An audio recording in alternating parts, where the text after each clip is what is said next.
0, 0, 0 is 0, 0, 0, 0, 1 is 1, 0, 0, 1, 0 is 2, 0, 0, 1, 1 is 3, 0, 1, 0, 0 is 4, 0, 1, 0, 1 is 5, 0, 1, 1, 0 is 6, 0, 1, 1, 1 is 7, 1, 0, 0, 0 is 8, 1, 0, 0, 1 is 9. This is our truth table and carnap mapping in our done quiz about 7 segment using NAND gates only. And this truth table shows the index, gray code, ABCD input, and ABCD EFG output. As we can see, there is an index from 0 to 16 because 0 to 15 because A, B, C, D, the 4 input shows the 16 possible outcomes because 2 raised to 4 is 16, so that there is the 16 number of 0 to 15. Then as we can see, 0 if our input is ABCD and it corresponding to 0, 0, 0, 0, it will show the A is 1, B is 1, C is 1, D is 1, E is 1, F is 1, G is 0, and this will show in the 7 segment as 0 digits.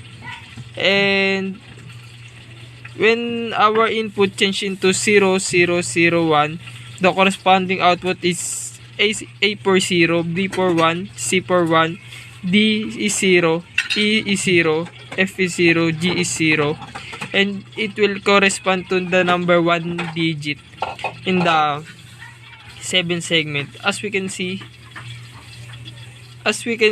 there is an X which we call the don't care because 2 digits cannot be shown by the 7 segments because only 1 digit can perform by the 7 segment, so that we denoted their input as X and also their output is X. And now we can proceed to the key mapping, our key mapping. In our key mapping, there is the column AB which contains 0, 0, 0, 1, 1, 1, 1, 0, and row CD contains 0, 0, 0, 1, 1, 1, 1, 0. And as we can see, 0, 0, 0, 0 correspond to 1. And we can see in this truth table, 0, 0, 0, 0 corresponding the 1 in A. So that this carnap mapping is the another figure for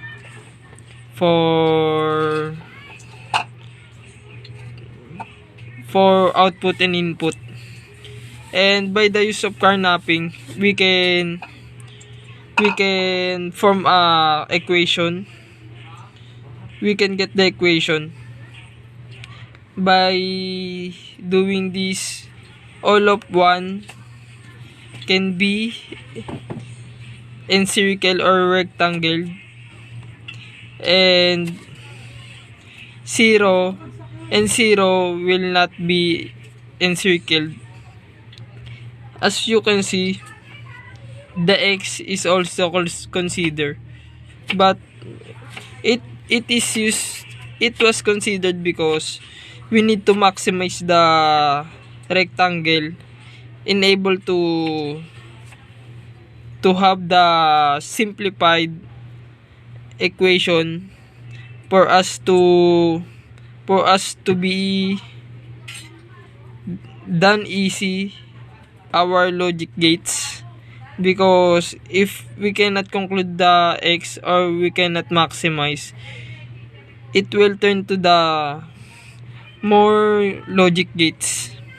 And this is the output: C prime, A prime, B prime, D prime, prime, B, D prime, prime. And B is equals to B prime, prime, C, D prime, prime, C, D prime, prime. Carnap for C is equals to C prime, D prime, prime, C, D prime, A prime, B prime, prime, A prime, prime. And D is equals to A prime, prime, B prime, D prime, prime, B prime, C prime, C, D prime, prime, B, C prime, D prime, prime.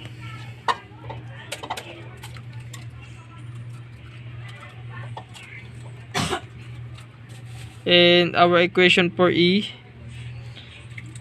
A prime, B prime, C prime, D prime, prime, A prime, B prime, C prime, D prime, prime, A prime, C prime, D prime, prime, prime, A prime, B prime, C prime, B, C prime, prime, B, D prime, prime, prime. G is equals to A prime, B prime, C prime, C, D prime, B, C prime, prime, prime. And we are now going to the print screen of our simulation of 7 segment using NAND gates. These logic gates is in the form of NAND gates, and we are just use the conversion for OR gates, NAND gates, NOT gates to be performed by NAND gates. NAND gates acts as universal gates because it can perform any other gates by using some operation. And you can see our input for 0, 0, 0 is 0, and in second is 1, third is 2, fourth is 3, fifth is 4, sixth is 5, 7 is 6, 8 is 7, 9 is 8, 10 is 9. So that there is 10 numbers from 0 to 9. And that's all.